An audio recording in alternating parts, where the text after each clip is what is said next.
She walked into a party alive, laughing, making plans for tomorrow. And by morning, Lola Fry was believed killed, her life erased in silence. One night, one apartment, one man who carried her unconscious body to a car. And what happened next changed everything. Because Lola never came home. She never called. She never said goodbye. And for a woman who checked in with her family multiple times a day, that silence screamed danger. But what they didn't know was that this would become one of Indiana's most haunting unsolved mysteries. Lola Catherine Fry was 28, trying to rebuild her life, dreaming of marriage, children, stability. She wasn't reckless. She wasn't running away. She was deeply bonded to her parents, her sisters, her younger brother. She never missed birthdays. She never vanished without a word. Yet after November 14, 1993, her voice was gone. And that's where things got darker. That night, Lola attended a party in Indianapolis with a former boyfriend. Drugs, alcohol. Witnesses later confirmed both. At some point, Lola lost consciousness. Partygoers watched as the ex carried her limp body to his car. That image would haunt investigators for decades, because he was the last confirmed person to see her alive. But the truth was far more disturbing. The ex told police he brought Lola to his apartment, put her to bed, and left early the next morning for work. When he returned, he claimed Lola and her car were gone. No signs of struggle, no witnesses, no explanation. And this is where the case took a turn, because Lola's family knew something was wrong. Thanksgiving passed. No call, no card, no trace. By November 18th, they reported her missing. But the clock was already ticking, and whatever happened in that apartment was already being buried by time. When police began asking questions, the story sounded clean, but the details felt rotten. Lola Fry hadn't just left. She had no job, no money movement, no packed bags. Her bank accounts froze the same night she was believed killed. No withdrawals, no gas purchases, no food. And that's where things got darker. Because if Lola left voluntarily, she left without cash, without clothes, and without contacting the people she loved most. That made no sense. Her missing car became the second ghost. A red and black 1990 Mitsubishi Eclipse with a personalized plate reading Lola. It was loud, unique, easy to spot, yet it vanished completely. No toll cameras, no parking tickets, no abandoned vehicle report. Others dismissed it as coincidence. No proof ever surfaced. But doubt lingered, because timing matters. And Lola's timing was deadly. As weeks turned to years, police quietly shifted their stance. This was no longer treated as a runaway case. Investigators believed Lola was killed. Her family believed it too. And someone out there knew exactly what happened inside that apartment. Someone who had never spoken. Yet, for Lola's family, waiting became its own form of torture. Days without answers turned into years of unanswered birthdays, empty holidays, and shares forever left unfilled. Her sisters replayed her last known moments again and again. Unconscious, carried, removed from a party where things went wrong. And that's where things got darker. Because no one could explain why a grown woman would simply disappear after being seen in that condition. Investigators re-examined the ex-boyfriend's timeline. He claimed he left around 7:30 in the morning, returned an hour later, and found Lola gone. But neighbors saw nothing. No one reported a woman leaving confused or injured. No one saw that distinctive Eclipse pull away. But what they didn't know was whether someone else returned to that apartment after he left. Police considered overdose, accidental death, panic, cover-up. If Lola had died inside that apartment, moving her body would have required help, planning, and silence. And this is where the case took a turn. Because silence is easier when more than one person shares guilt. Years later, investigators excavated land near where Lola was last seen, part of a broader search connected to other missing women. Shovels hit dirt. Hopes rose. Nothing was found. No remains. No closure. Another dead end. What happened next changed everything, but not in the way anyone wanted. As time passed, the case cooled. Witnesses aged. Memories faded. Some partygoers moved away. Others died. Evidence degraded. And yet, one belief never changed. Lola was not alive. Police classified the case as missing, but treated it like homicide.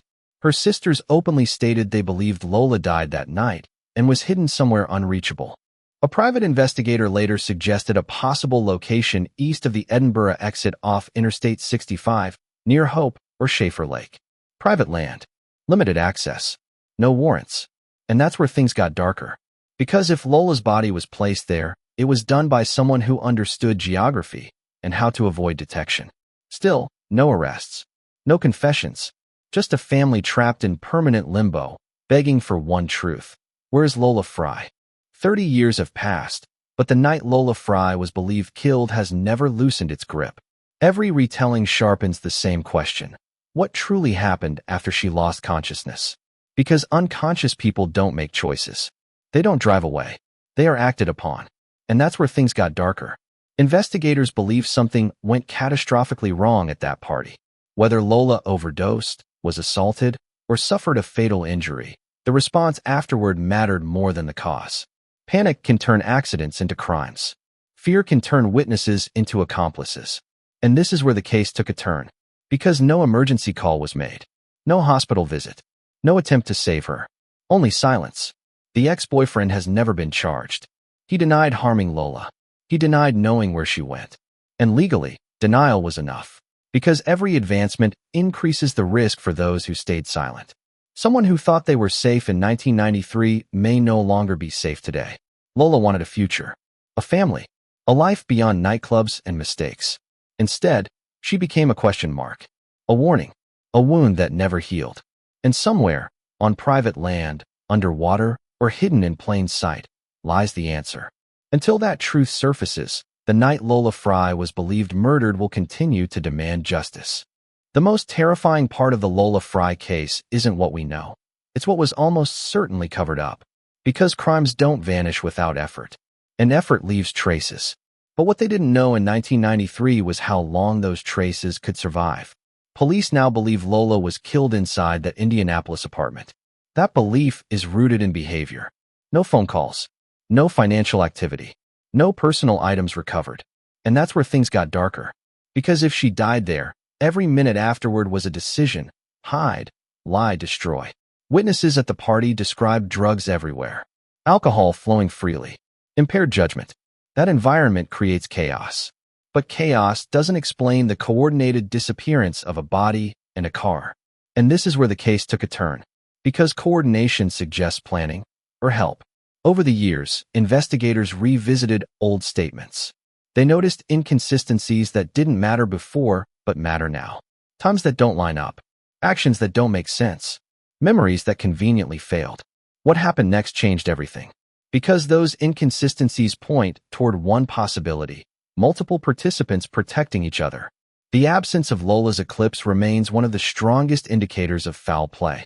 Cars don't just vanish. They are driven, dismantled, or dumped. Each option requires time and secrecy. Someone took that risk. Someone believed they would never be caught. Lola's sisters believe her body was moved far from the apartment, hidden on private land where police couldn't search. That theory aligns with the lack of evidence. It also aligns with fear. Because the farther the body, the safer the secret. And that's where things got darker. Today, the case remains open. Tips still come in. Detectives still wait for one person to crack. One argument. One confession. One mistake.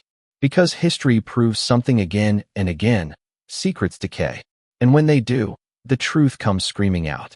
Until then, Lola Fry remains missing on paper, but believed murdered in reality. And someone, somewhere, is still living free with that knowledge. Cold cases don't die. They sleep. And the Lola Fry investigation is very much awake. Detectives now treat it as homicide, even without remains. Because behavior tells stories that evidence can't always speak. And that's where things got darker. The original investigation suffered from the limitations of its time. No digital tracking. No DNA databases. No instant surveillance review. What happened next changed everything decades later. Technology caught up. Old evidence could be retested. Old locations could be scanned. Old witnesses could be pressured by time. Ground searches were reevaluated. Areas once dismissed became points of interest again. The suggestion that Lola may be east of the Edinburgh exit revived focus on private property. And this is where the case took a turn. Because property changes hands. Owners talk. Landscapes shift. Graves don't stay hidden forever. The psychological pressure on anyone involved has only increased. People age. Health declines. Guilt grows heavier.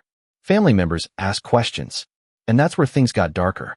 Because confessions often come not from suspects, but from those who know they're running out of time. And history is on their side.